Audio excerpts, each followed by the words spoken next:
여러분들 반갑습니다. 리얼 경제 스토리입니다. 오늘 여러분들과 함께 파헤쳐볼 이야기는 2026년 1월 미네소타에서 시작되어 미국 전체를 뒤흔든, 어찌 보면 미국 현대사에서 가장 충격적이고 국가적 위기를 초래할 수 있는 사건에 대한 내부 보고서입니다. 사건의 시작은 마치 재난 영화의 한 장면 같았습니다. 트럼프 2기 행정부가 어느 날 갑자기 3,000명이나 되는 이민 세관 단속국, 즉 IC 요원들을 미니애폴리스 시내 한복판에 투입합니다. 도시 전체가 순식간에 준계엄 상태에 빠져버린 겁니다. 당시 공식적인 작전 목표는 연방 보조금 횡령 수사와 대규모 불법 이민자 단속이었습니다.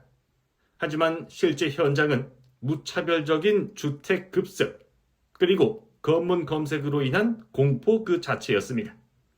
그리고 바로 그 혼란 속에서 첫 번째 비극이 터집니다.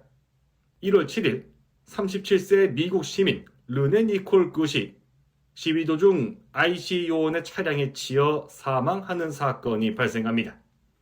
정부는 초기에 그녀를 좌파 테러리스트라고 규정했지만 곧 진실이 드러났죠.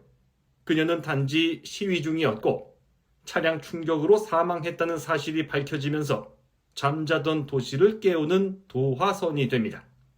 그런데 상황은 여기서 멈추지 않고 예측 불가능한 방향으로 흘러갑니다. 르네 니콜 굿 사망 사건의 충격이 채 가시기도 전에 두 번째 사망 사건이 발생하는데요. 바로 알렉스 제프리 프레티라는 남성의 죽음입니다.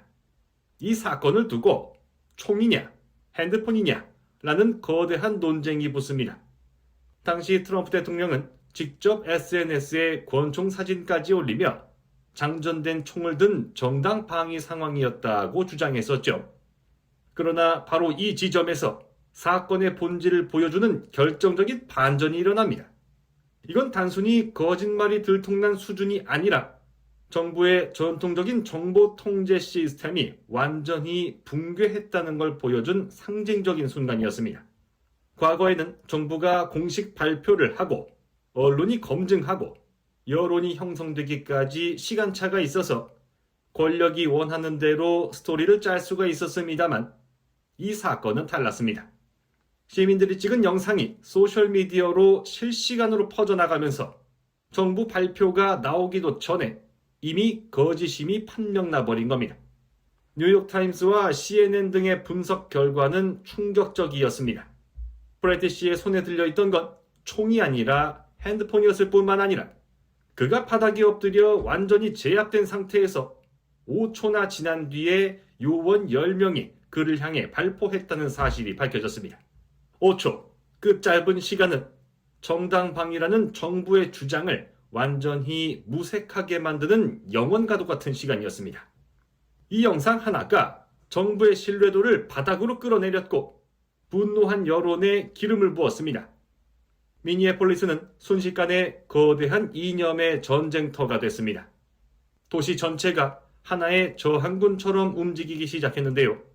식당 주인들은 노 IC 팻말을 내걸고 가장 평화로우면서도 강력한 비폭력 저항을 시작했습니다. 심지어 데이빗 이스트우드 같은 목사조차 예배를 중단시키며 저항에 동참했고 반대편에서는 제이크 렌 같은 우파 인플루언서들이 맞불 집회를 열며 물리적 충돌 직전까지 가는 등 상업, 종교, 소셜미디어까지 사회의 모든 영역이 갈등의 소용돌이 속으로 빨려 들어갔습니다.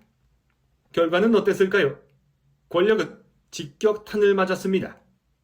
이 사건을 기점으로 트럼프 행정부의 지지율은 41%에서 38%로 급락하며 임기 중 최저치를 기록합니다. 여론조사에서도 국민의 58%, 즉 절반이 넘는 사람들이 정부의 대응이 선을 넘었다고 등을 돌렸다는 사실이 드러납니다. 심지어 공화당 소속 주지사 후보였던 크리스 마텔마저 사퇴하며 정부의 보복 행위를 지지할 수 없다고 선언합니다. 자기 진영 내부에서조차 균열이 일어난 겁니다. 결국 행정부는 태세를 전환할 수밖에 없었습니다. 초기에는 강경하게 나갔지만 지지율이 급락하자 수사 주체를 논란 많은 IC에서 좀 더 중립적인 이미지의 HSI, 국토안보수사국으로 슬쩍 바꾸는 꼼수를 둡니다. 법원 역시 행정부의 폭주에 제동을 걸었습니다. 미네소타 연방법원은 정치적 보복을 목적으로 한 체포와 구금을 금지한다는 가처분 명령을 내리며 행정부의 권한이 사법부의 통제 아래 있음을 명확히 했습니다. 이는 국가안보라는 명목 하에 부여된 권력이 시민의 생명을 위협할 때 그 경계를 어디에 그어야 하는가에 대한 중요한 판례가 됐습니다. 오늘 이 자료들을 통해 미네소타 사태를 되짚어보며 우리는 세 가지 중요한 흐름을 목격했습니다. 첫째, 서사의 붕괴입니다.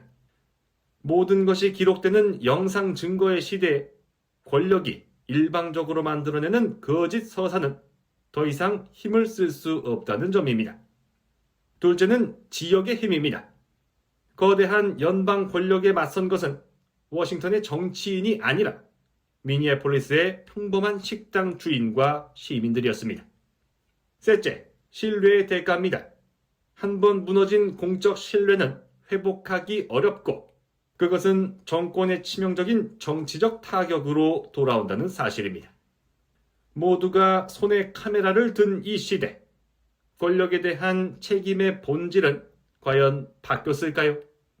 그리고 그것을 지켜보는 우리 시민들에게는 어떤 새로운 책임이 주어지는 걸까요? 이 질문과 함께 구독과 좋아요, 알림 설정 부탁드리며 오늘 리포트를 마치겠습니다. 영상 시청해 주셔서 감사합니다.